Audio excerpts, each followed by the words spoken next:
Brigitte, 57 ans, artisane verrière en reconversion. Elle prépare un CAP de boulangerie, mais se heurte à un mur. Sa dyscalculie la paralyse dès qu'il faut faire le moindre calcul.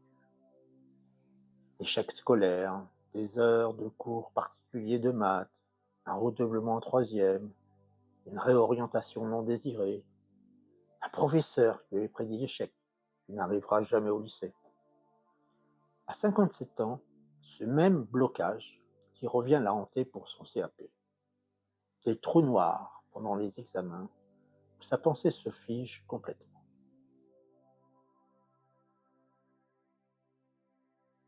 Bonjour, je suis Christophe Chaumet.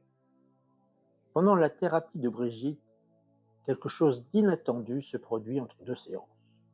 Elle mange de la confiture d'orange amère au petit déjeuner. Instantanément, des souvenirs d'enfance surgissent. À 6 ans, chez la concierge qui la gardait, le fils de cette femme la forçait à des gestes qu'elle qualifie de honteux. Brigitte n'en avait jamais parlé à personne. Elle portait cette culpabilité depuis 50 ans. Ne pas avoir su résister, ne pas avoir su dire non. Une simple tartine de confiture venait de réveiller un traumatisme profondément enfoui. Et quel rapport avec ces blocages en maths? Sous hypnose, je demande à Brigitte de revivre un de ces moments de trou noir. Et je demande à son inconscient d'en trouver l'origine. Son inconscient ne parle pas de mathématiques. Il me montre une tartine de confiture d'orange amère. Et l'image s'accompagne d'une sensation physique de rejet, d'un nœud à l'estomac, d'une émotion négative importante. D'autres souvenirs émergent à ce moment-là. Une femme de ménage qui voulait l'emmener en voyage sans ses parents, une coupe de cheveux imposée à 4 ans pour un passeport. Soudain, tout devient clair. Le vrai problème de Brigitte, ce n'est pas les mathématiques. C'est un schéma bien plus profond. L'incapacité à dire non, à refuser, à poser ses limites face aux figures d'autorité.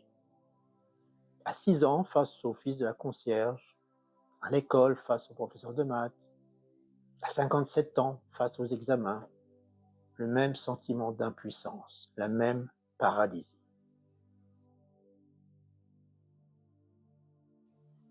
Mais l'inconscient de Brigitte ne se contente pas de révéler le problème.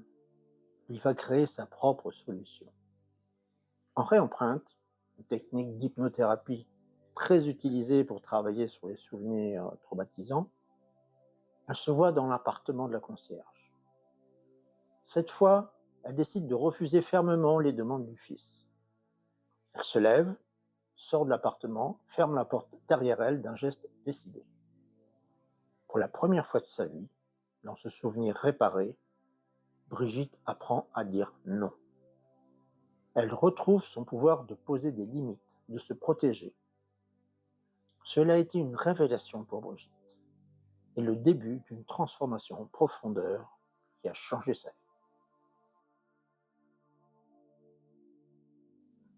L'histoire de Brigitte illustre parfaitement l'écart qu'il peut y avoir entre ce que l'on croit être la source des problèmes et leur vraie nature. Nous cherchions à soigner sa dyscalculie, à la préparer pour passer ses examens. Son inconscient nous a montré qu'il fallait guérir sa capacité à s'affirmer et il nous a montré quelle porte il fallait ouvrir. La tartine de confiture a été la clé qui ouvrait la bonne porte. Combien d'entre nous portent des blocages apparents qui cachent en réalité des blessures bien plus profondes? Combien de problèmes techniques sont en fait des problèmes relationnels?